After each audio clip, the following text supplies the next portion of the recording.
Hi, welcome back to Talking Insights, the podcast that explores the trends, challenges, and big ideas shaping the world of market research and insights. I'm your host, Antonio, and today we're speaking with Stephen Tracy. He's an award-winning data scientist, educator, and entrepreneur. And next month in July, he's going to be in the ESOMAR Academy for a training, Mastering Multimodal Research in a Post-Gen AI World. It is a practical workshop for modern researchers navigating today's complex tech and data environment. And I invited Stephen over for the podcast so we can learn more about what's multimodal research and also what's the training going to be like. So if you're interested in this kind of topics, please check the links in the description, and I hope you enjoy this conversation. Now, over to you, Stephen.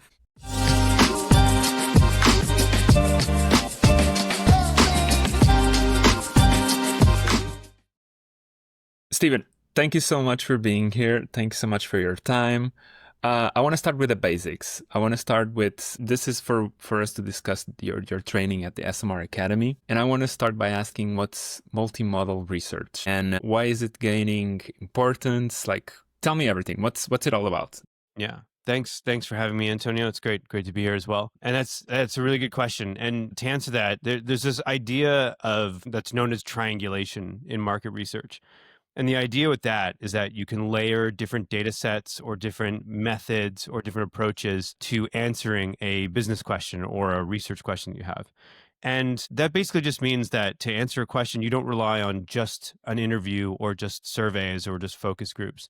You basically triangulate your answer. And why I think that's really important is because it gives you more depth to the insights that you're using to answer that research question, and generally just enriches the data. And the thing is, one thing I've observed over my career is that market research, there's a little bit of tribalism in market research. Some people only work in the quant space, and they fall in love with surveys as a methodology.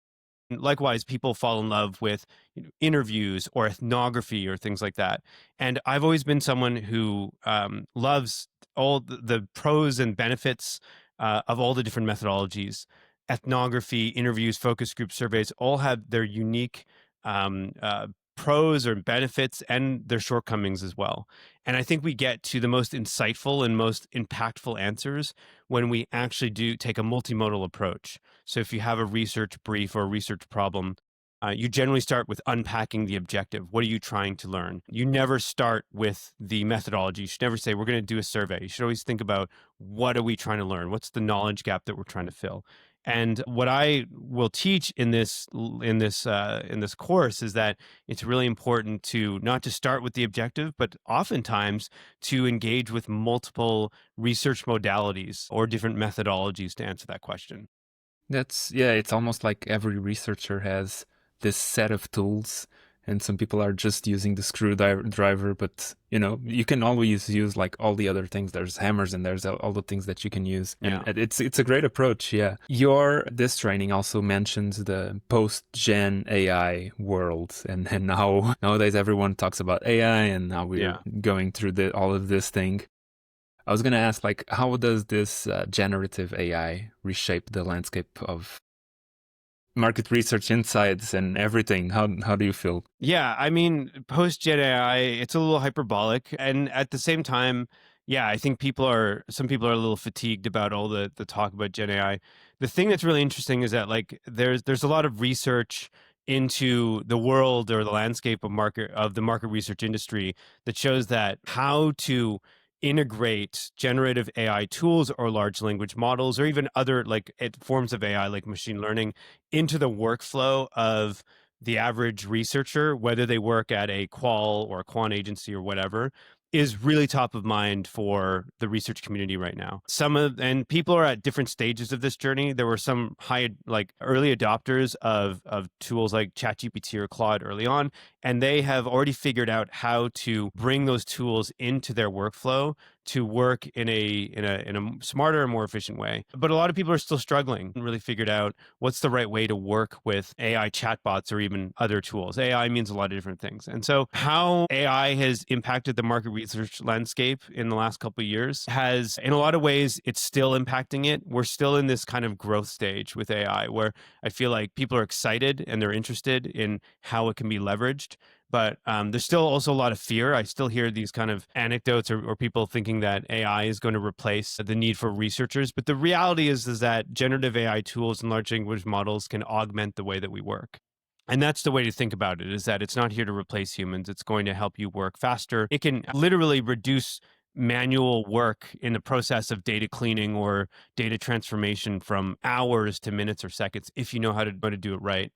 The thing is that there's a lot of risks with using generative AI tools as well. I'll give you one example.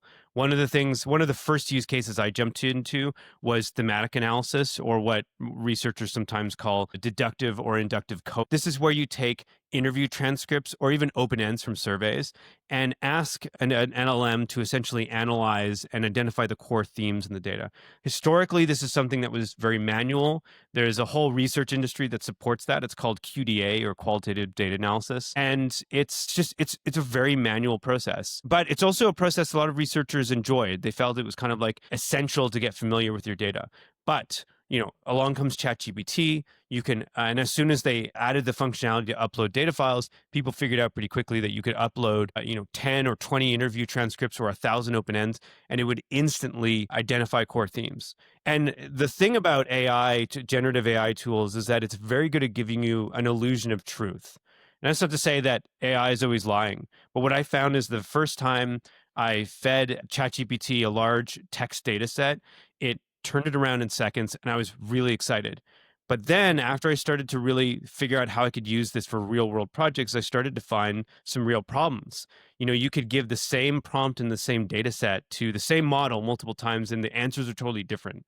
So to solve this, and I did an experiment with one of my former colleagues on this, and we found is that if you actually have a very methodical approach to that particular use case, you can actually take a data set and test it across multiple models and iterate it, then you get to a better outcome. But my worry is that some people don't know about the nuances of using generative AI, or they don't know some of these risks, and they'll just trust the data that comes out from, say, like the first prompt. And so I'm equally excited and also terrified of AI sometimes, because as much as it can help people work smarter, it also creates these risks that you will get a false positive, or you'll just get something back that looks good that is actually, it could influence a bad or a poor business decision. Yeah. I feel like some people see it as a threat, others see it as a tool, but in fact it's kind of both, right? It's if you know how to use a tool, it's good for you. You just need to learn how to use it, and some people just think that's going to be the god and savior. You're exactly, and I think some people I meet are really, they're AI skeptics, and when I kind of ask a little bit more about how they're using AI, generally it's very surface level. And the reality with generative AI is that you kind of need to think about, you need to be prepared to fight with it. So the first time I used generative AI, aside from the use case I just described, which was open-ended coding, I also got it to start writing Python, like scripts, like Python scripts to accelerate like some manual processes in data transformation or data analysis. And to get those scripts to work, it took a lot of back and forth. It was like, to the point where I was getting frustrated with it, but eventually it got me something that I had to spend some time with it in the beginning, but it gave me something that could then be reused and reduce, what would take 4 hours of work, and reduce it down to like 10 minutes. But you have to be ready to fight with it. Prompting strategies are really, really important, knowing how to give it the right context and describe what you're looking for. But you're never going to get, a good output on one prompt. And I feel like the people that generally feel AI is more of a threat, or they're skeptical of it, they don't go too deep into it. And they also don't realize that you do have to be prepared to kind of battle with it a little bit. Yeah. AI is basically like a new technique, a new technology to make research and to use it in research. But there's so many other technologies and techniques that some researchers are not even using it. What skills would you say that are more critical and crucial to use right now that weren't, like, I don't know, 5 years ago or 10 years ago? Well, one that's not going to be as exciting and is slightly less related to generative AI is the importance of project management. The reason I say this, and this is covered a little bit in the course, is that the market research is a business of asking good questions. And so that's very important, being able to understand how to ask the right questions. And I say that too, because that's an important thing that you don't want to offload to an AI. You don't want to give you don't want to take all the creativity out of research.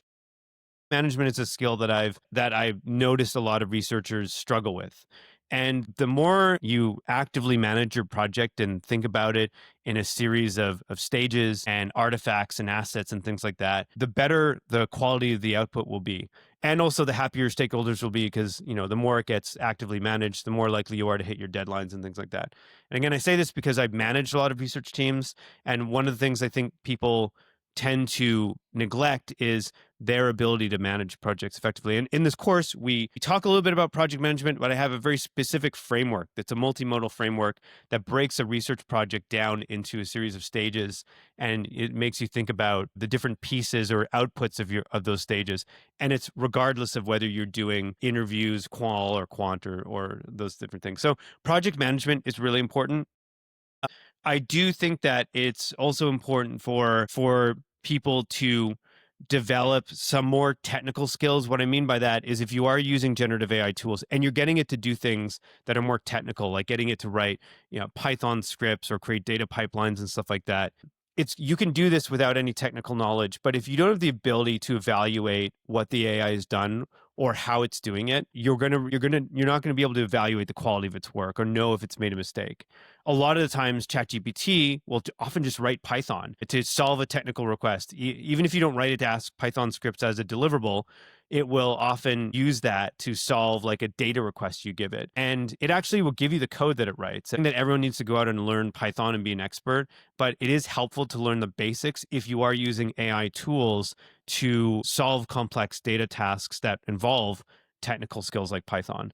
So just having at least a baseline or foundational knowledge that's related to the technical things the AI is doing, I think is really important. One final question that I ask everyone. If you have any advice, especially because we have like a bunch of young researchers from just coming from the universities or are just starting now their way into the marketplace, do you have any advice for them and for older researchers as well, apart from like register to the training, register for the workshop? I think it's going to be a very good one, but do you have any other advice?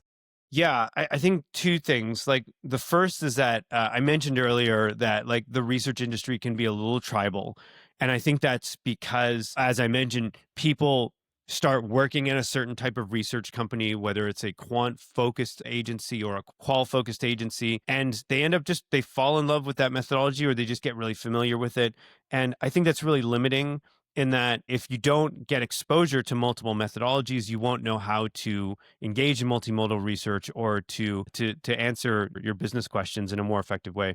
So I like to tell people coming into the industry to be aware of that tribalism, and to make sure that you are actively learning, like going into outside of your comfort zone and learning new methodologies, and question your approach. So if you've come up with, you respond to a research brief and you think a survey is going to be a good way to do this, or an A/B test, or a neuro study, just make sure you take a moment to kind of question whether this is the right approach, and whether a different methodology that maybe you're less familiar with is a good way to go.